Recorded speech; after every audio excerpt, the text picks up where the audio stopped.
ፍቅር ያቀደችው ሴራ ተሳካላት። የዴቭ እናት ዴቭን አገኘችው። ለምን እንደመጣች ተናገረች። እኔ የመጣሁት ለሰርጉ ሳይሆን መጀመሪያ አንተ የወደድካትና የልጄ ሚስት ማን እንደሆነች ክብሯንም ደረጃዋንም እንዲሁም ደግሞ ምን አይነት እንደሆነች ዳያት ነው ብላ ተናገረች። ዴቭም በጣም አዘነ። በስተመጨረሻስ የዴቭ እና የአደይ ሁኔታ ምንድን ሆነ? አሰላሙ አለይኩም ወራህመቱላሂ ወበረካቱ። ውድና የተከበራችሁ ቤተሰቦች እንዴት ናቸው? ከኔ ጋር ሁሉ ሰላም። በያላችሁ በሰማችሁ ብዝት ይበል። ሰብስክራይብ ላይክ እያደረጋችሁ በረታቱኝ። ለምታደርጉኝ አመሰግናለሁ። እንግዲህ ያ በጉጉት የምንጠብቀው እና በብዙ ፈተና ያለፉት አደይና የዴቭ ሰርግ እየጠበቅን እንገኛለን። እንግዲህ ባለፈው ሚዜዎቻቸውን ልብስ አስላክተዋል ማለት ነው። እየጠበቁት ያሉት እንግዲህ የዴቭ ሰርግ ነው ማለት ነው። በዚህ ምክንያት እንግዲህ ለሰርጉ ትመጣለች የተባለችው የዴቭ እናት አስቀድማ መታለች። አስቀድማስ የመጣችበት ምክንያት ምንድን ነው? አስቀድመም ደግሞ እንድትመጣ ያረጋት ሰው ማን ነው? እንግዲህ የሴራ በተንኮለኛዋ ፍቅር የተጠነሰሰ ነው ማለት ነው። የአደይና የዴቭን ሰርግ ለማስቀረት እንግዲህ የምትሰራው ሴራ ፍቅር አሁን እየተሳካላት መጥቷል ማለት ነው። በጣም ያሳዝናል። ግን የዴቭና የአደይ ነገር መጨረሻው ምንድን ነው? እንግዲህ ባለፈው እናቷም የፍቅር እናት ነቃ ብለሽ እንግዲህ ዴቭ እንዳረው እንጂ የምትሰሪያለሽ መኝታ ቤት ተንሺ፣ የዴቭና የአደይ እኮ ሰርግ ነው እንግዲህ እያለች ተስፋ እያስቆረጠች ነበር።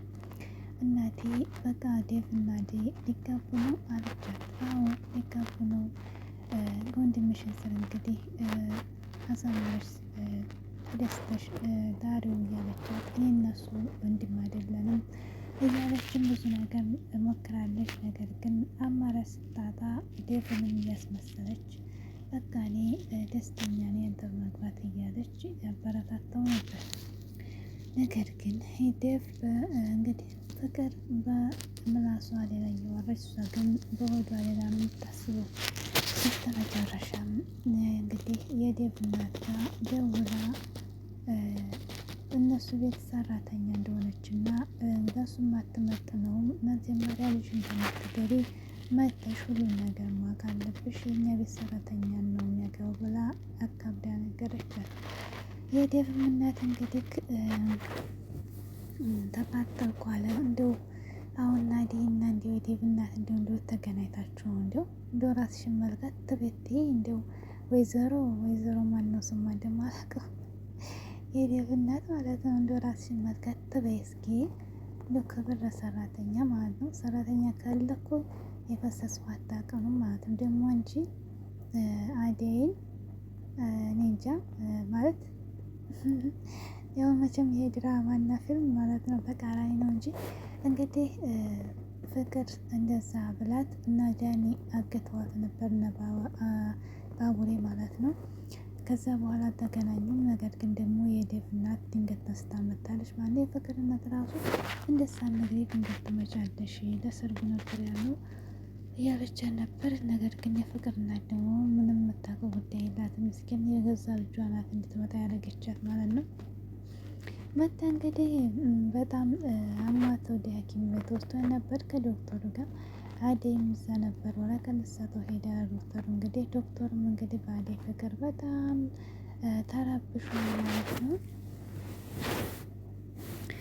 እዛም ይዘው እንግዲህ ዴቭ አደይን እንዲያታያት እንግዲህ ተጠንቅቆ ነበር ማለት ነው። ወደ ቤት ተመጣችም እንዲሁ በጣም እያወራጫትና በጣም ስነ ስርዓት የሌላት ናት የዴቭ እናት ማነው በእውነት እንደ ልጇ እንዴ ከሷ ነው ዴቭ የወጣው እንዴ?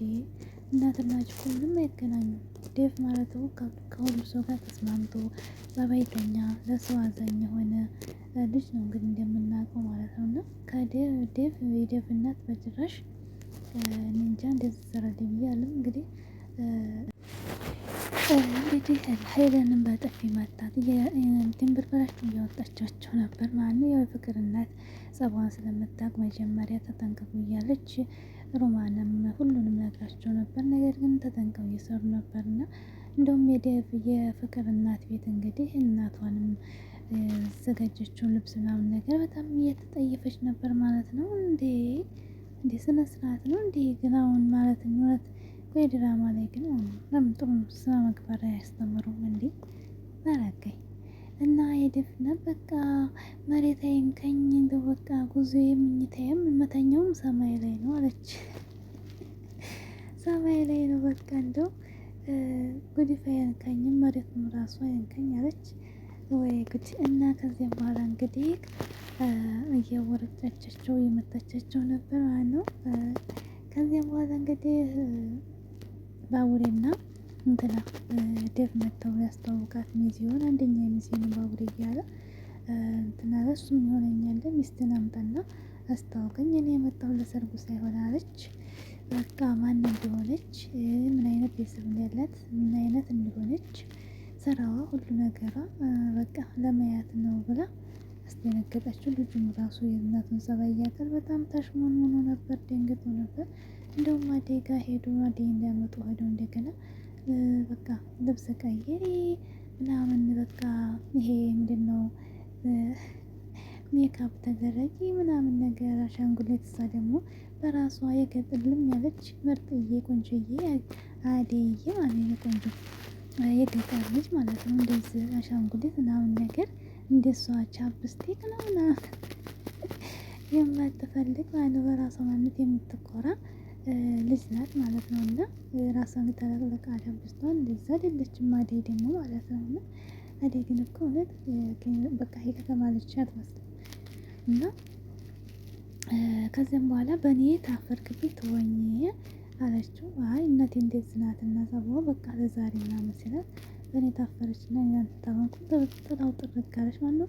ዶክተር ደግሞ እውነቱን የተናገረው ዶክተር እንደዚህ ከምትሆን በራሷ ማንነት ብትቀርብ ይሻላል። እሱ ደግሞ ለእናት ጽቤት ስለሚያክል ዴቭ ደግሞ በሚያገባህ አለው። ከዚህም በኋላ አደይም ተወደ አደይ ትክክል ብላለች። እውነት በማንነት ነው ሰው ልጅ አርቲፊሻል የሚያደርጋል። ታዲያ እንግዲህ ፍቅር ናት ያን ነገሩን እንደዚህ ያደረገችው። ፍቅር ተሳክቶላታል። አደይ እንግዲህ መታ ነበር ማለት ነው። ለይለየ እንደምንም ብላ ሳምናት ባቡሬ ማሳምነዋት ልብስ ቀይራ ምናምን። ነገር ግን የተደረገው ነገር በጣም ሰላምታ እንኳ ማለት ነው ሰላምታ እንኳን አላቀረበችም። በጣም አስደንግጣችኋለች ማለት ነው። የዴቭ እናት ስነ ስርዓት ይጎድልዎታል እንዴ?